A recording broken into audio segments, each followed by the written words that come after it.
परम पूज्य जिन धर्म प्रभाविका आर्यका रत्न 105 श्री सृष्टि भूषण माताजी की पावन प्रेरणा एवं निर्देशन में अतिशय क्षेत्र श्री महावीर जी में कई वर्षों से चतुर्विध संघ की आहार उपकरण आदि की व्यवस्था सुचारू रूप से की जा रही है। आप भी इस पुण्यवर्धक कार्य में अपने परिवारजनों के जन्मदिन, वैवाहिक वर्षगांठ एवं पुण्यतिथि पर एक दिन की आहार व्यवस्था में अपना सहयोग देकर पुण्य का संचय अवश्य करें। 1,11,000 से अधिक राशि दान देने वाले परिवार का नाम शिलापट पर अंकित किया जाएगा और शिरोमणि संरक्षक कीर्ति स्तंभ बनने वालों का विशेष आरक्षण रहेगा। इस पुण्य के कार्य से शीघ्र जुड़कर अपना जीवन धन्य करें। और हाँ, पूज्य माताजी के मंगल प्रवचन श्रवण कीजिए प्रतिदिन सिर्फ पारस चैनल पर।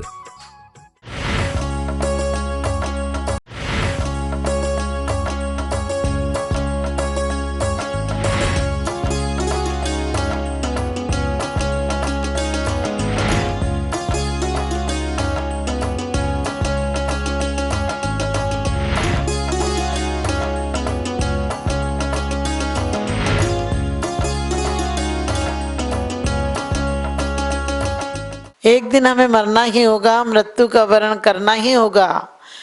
जब मरना ही है तो ओम नमः सिद्धिभ्य कहकर मरेंगे और मृत्यु से अब हम नहीं डरेंगे।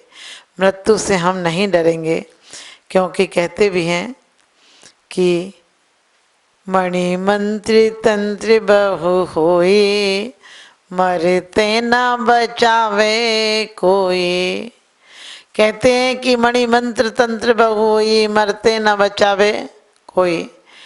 और दुनिया में मौत से बचने के लिए हम बहुत इंतजाम करते हैं और हम इतना दिल को बहलाते हैं कि मौत ना आ जाए। आपने देखा होगा, मन समझाता है कि तुम इतने लोगों को जला के आए हो, तुम थोड़ी जाओगे, इतने लोगों को पहुंचाने वाला कैसा जाएगा। और हम तसल्ली दे लेते हैं, इतना धन है तो हम कैसे जाएंगे। हमारा मन हमें हमेशा बेईमानी सिखाता है, कहता है कि इतना धन है तुम्हें कौन ले जाएगा, इतनी शक्ति है तुम्हें कौन ले जाएगा। लेकिन आचार्य कहते हैं एक दिन मरना ही होगा और दुनिया मरती है। कोई हंस के मरता है, कोई रो के मरता है, कोई जप कर मरता है और कोई जपा कर मरता है, यानी कोई सता कर मरता है और कोई सन्यास को धारण करके मरता है। तो जो सता कर मरता है उसकी मौत बार बार आती है, और जो जाप करके मरता है, दूसरों को सुख शांति देकर मरता है और अपनी मौत को पहचानता है, जानता है कि चाहे फौजी फौजदारी हजारों खड़े, चाहे महले किले में भी बंद करो, चाहे जंतर मंतर लाखों करो, मौत टाले किसी से भी टलती नहीं। चाहे जंतर मंतर लाख करो, चाहे फौज फौजदारी हजारों खड़े, मौत टाले किसी से भी टलती नहीं।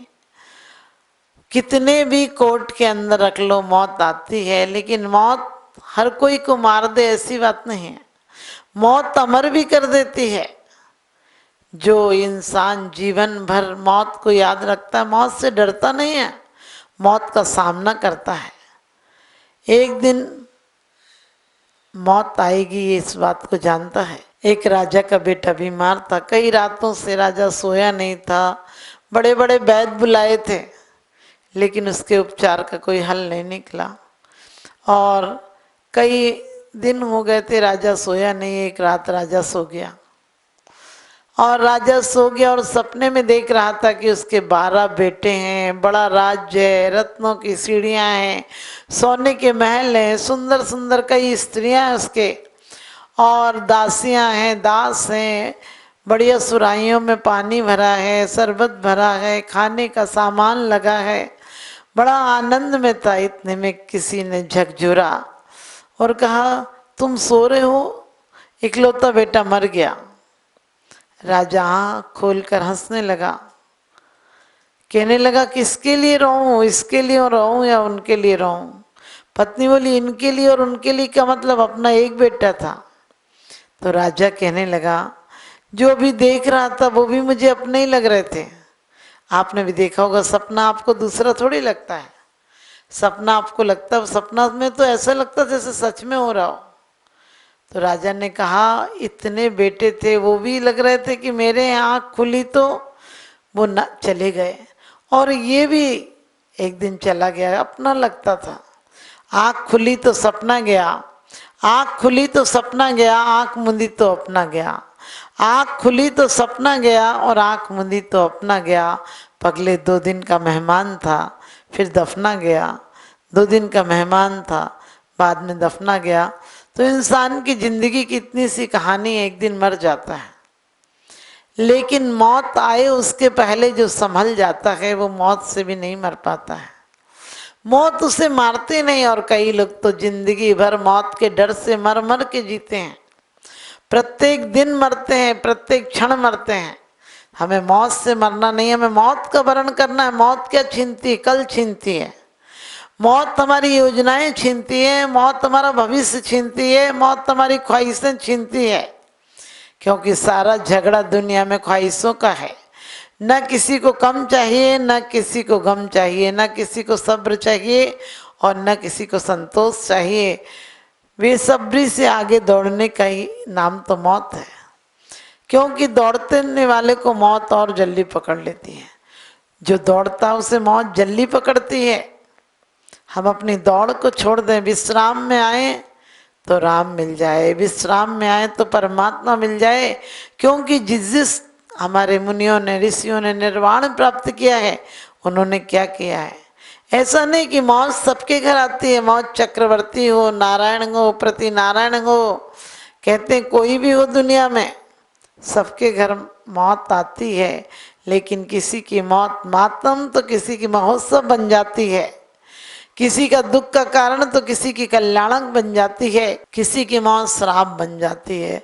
मौत आए इसकी कोई चिंता नहीं करना चाहिए, लेकिन मौत किस प्रकार से आएगी?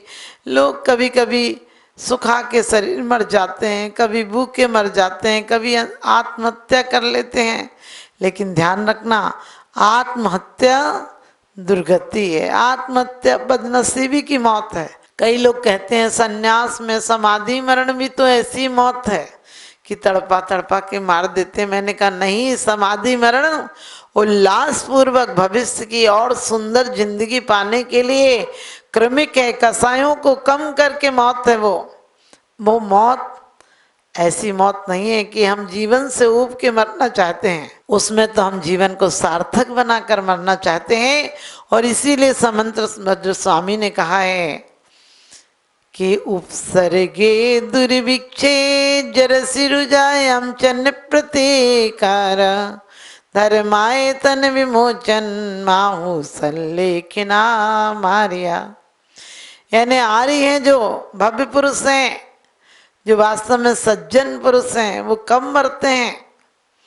ऐसे नहीं मरते हैं कि घबरा के मर गए, कोई काम नहीं बना तो मर गए, आकांक्षा से मर गए, किसी के शोक में मर गए, किसी के स्नेह में मर गए। यहाँ लोग क्या करते, कोई प्रेमी को चाहता, किसी लड़की को नहीं मिली तो मर गया। यहाँ के सब बेकार प्रेम है। एक पागल खाने में जवाहरलाल जी निरीक्षण करने गए। जवाहरलाल नेहरू निरीक्षण करने गए एक पागल खाने में, तो उन्होंने देखा कि एक पागल बहुत चीख चिल्ला रहा है, अपने बाल नोच रहा है, सिर फोड़ रहा है। उन्होंने कहा इसको क्या हुआ, ये कैसे पागल हुआ? कहने लगे किसी लड़की को चाहता था और इससे शादी नहीं हो सकी, इसलिए पागल हो गया। दूसरे को पूछा ये कैसे पागल हो गया, तो वो भी वैसी हरकत कर रहा था। कहने लगे जो इसको नहीं मिली वो इसको मिल गई, लेकिन वो बहुत लड़ाकी थी, इसलिए उसके गम में पागल हो गया, उसको मिलने के कारण उसके साथ नहीं रह सका और पागल हो गया। ध्यान रखना, पागल दोनों हो गए। हमारी जिंदगी भी ऐसी है, कभी किसी के लिए मर जाता है आदमी, कभी किसी के गम में मर जाता है, तो कभी किसी को पाकर मर जाता है। क्योंकि आचार्य कहते हैं संसार में सुख नहीं है, जन्मे मरे अकेला चेतन सुख दुख का भोगी, और किसी का क्या एक दिन यह देह जुदा होगी। कहते हैं वास्तव में कौन किसी का साथ देता है, एक दिन देह तक नहीं जाती अपने साथ। तन से जिसका एक नहीं हो सुती मित्रों से कैसे, चर्म दूर होने पर तन से रोम समूह रहे कैसे। शरीर तो एक दिन जाएगा, शरीर की कोई चिंता नहीं करना चाहिए। शरीर बेईमान भी नहीं है, लोग शरीर को गालियां देते रहते हैं, शरीर बेतकार है, शरीर दुर्जन है। मैंने कहा शरीर बहुत सज्जन है, मन को गालियां दिया करो जो तुम्हारे द्वारा निर्मित है। शरीर तो एक बीज की तरह है, आता है जन्म के साथ आता है, जन्म के साथ आता है, आखिरी दिन तक साथ निभाता है। लेकिन सच पूछो तो जो तुम्हारा मन है वो मन समय समय पर बदलता है। ज़्यादा खा लो तो मन तृप्त हो जाता है, ज़्यादा खा लो तो मन ऊब जाता है, तृप्त हो जाता है, नहीं खाओ तो अतृप्त रहता है। लेकिन कभी किसी से दुश्मनी कर लेता है, किसी से दोस्ती कर लेता है। शरीर बिल्कुल वफादार नौकर की तरह है, जहाँ मन ले जाता है वहीं चला जाता है। और कौन कहता है कि मौत आएगी तो मैं मर जाऊंगी? अरे कौन कहता है कि मौत आएगी तो मैं मर जाऊंगी? मौत के साथ तो मैं अपने घर जाऊंगी। किसी किसी की मौत भले तकलीफ से हो, लेकिन जो आत्म ध्यान में होते हैं उस मौत को भी वरदान बना देते हैं। कभी कभी मौत भी वरदान बन जाती है और उस जगह जाकर सबकी साख राख हो जाती है। छोटा हो या बड़ा हो, हर आदमी वहाँ जाने से डरता है, लेकिन मरने के बाद जरूर जाता है। और वो होती है शमशान।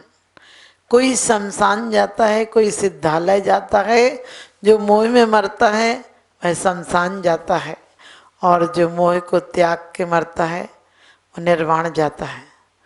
हमें निर्वाण जाना है, हमारा ये पुरुषार्थ करना है। हमें पावन पुरुषार्थ प्रकट होवे, मैं निजानंद में लीन रहूं, तुम आवागमन विमुक्त हुए, मैं पास आपके जाते छूं। कोई हो कालबली सबको ले जाता है, चक्रवर्ती हो, नारायण हो, प्रति नारायण हो, तीर्थंकर हो, सबके घर मौत आती है। मौत बड़ी वफादार है। लोग कहते हैं कि मौत आएगी तो वो ले जाएगी। मैंने कि मौत इतनी वफादार है कि आखिरी दिन तक साथ निभाएगी तुम्हारा और छोड़ कर नहीं जाएगी। मौत से लोग डरते हैं। एक बादशाह ने सपने में देखा कि उसकी मौत आ रही है। सपने में उसने देखा कि एक काली सी परछाई आई है, हालांकि काली परछाई होती नहीं। लोग कहते हैं यमदूत आते हैं, यमदूत नहीं आते हैं। आचार्य कहते हैं जितनी आयु हमने बांध रखी है उतनी आती है, उतनी हमें मिलती है, हर सांस मिलती। कदली घात आदि की बात अलग है कि एक्सीडेंट से मौत हो जाए, फांसी लगा ले, नदी में कूद मरे, तो ये सब बात अलग है। इसे अकाल मृत्यु भी कहते हैं। लेकिन हमारे आचार्य कहते हैं एक एक सांसें हमारी नियत हैं कि किसको कितनी मिलनी है, लेकिन ये नियत नहीं है कि कोई कैसे बदलेगा, उन सांसों को किस रूप में उपयोग लेगा। आपके पास पैसा है, आप पूजा की सामग्री भी ला सकते हैं और आप गलत चीज़ें ला सकते हैं। आपके पास पैर हैं, आप मंदिर भी जा सकते हैं, गुरुओं के दर्शन को जा सकते हैं, और आप चाहें तो शराब खाने भी जा सकते हैं। आपके पास इंद्रियां तो एक माध्यम मिले हैं कि आप मौत को निर्वाण बनाओगे या मौत को महामृत्यु बनाओगे या मौत को मातम बनाओगे। मातम नहीं, हमें महोत्सव बनाना है। हम जीते जी भी बहुत प्रसन्न चित्त से जिए। मौत आएगी इसलिए आज क्यों मर जाते उसका सोच सोच के। जरा सी चोट लगती है बोले मरे, हमने कि अभी मरोगे? अरे मरोगे, उस दिन बहुत तड़पोगे।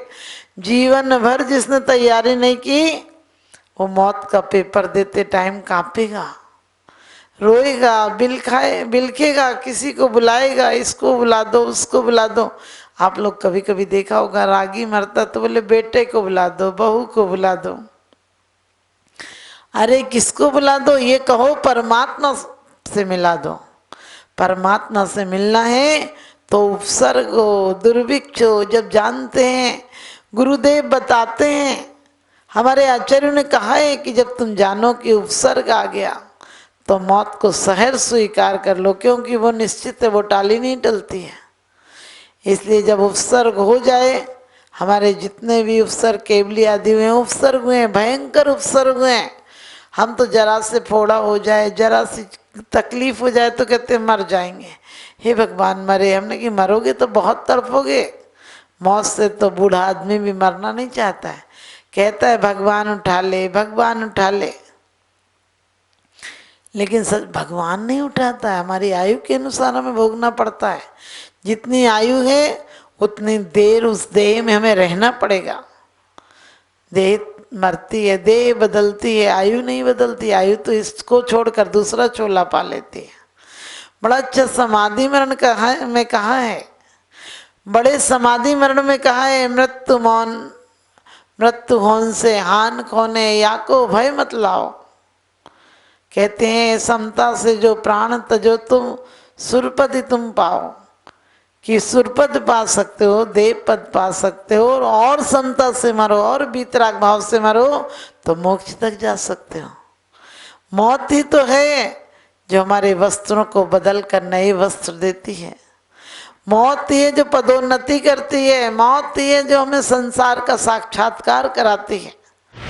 सृष्टि मंगलम सेवा समिति में आहार, उपकरण, ज्ञान, औषध एवं करुणा जैसे महान कार्यों में सराहनीय सहयोगी परिवार हैं। श्री विनय कुमार जैन, श्रीमती सरिता जैन, शालीमार बाग, दिल्ली। पाटोदी परिवार, कतरास। श्री सुशील कुमार जैन, धर्मपत्नी Shrimati Nirmal Jain, Shri Arihant oil and general mills, Tehsil road, Jagraon, Punjab. Shri Bhupendra Jain, Shrimati Mamta Jain, Shalimar Bagh, Delhi.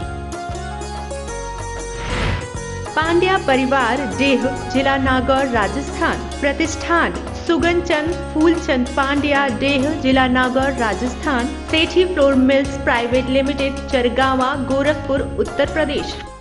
परम पूज्य जिन धर्म प्रभाविका आर्यका रत्न 105 श्री सृष्टि भूषण माताजी की पावन प्रेरणा एवं निर्देशन में अतिशय क्षेत्र श्री महावीर जी में कई वर्षों से चतुर्विध संघ की आहार, उपकरण आदि की व्यवस्था सुचारू रूप से की जा रही है। आप भी इस पुण्यवर्धक कार्य में अपने परिवारजनों के जन्मदिन, वैवाहिक वर्षगांठ एवं पुण्यतिथि पर एक दिन की आहार व्यवस्था में अपना सहयोग देकर पुण्य का संचय अवश्य करें। 1,11,000 से अधिक राशि दान देने वाले परिवार का नाम शिलापट पर अंकित किया जाएगा और शिरोमणि संरक्षक कीर्ति स्तंभ बनने वालों का विशेष आरक्षण रहेगा। इस पुण्य के कार्य से शीघ्र जुड़कर अपना जीवन धन्य करें। और हाँ, पूज्य माताजी के मंगल प्रवचन श्रवण कीजिए प्रतिदिन सिर्फ पारस चैनल पर।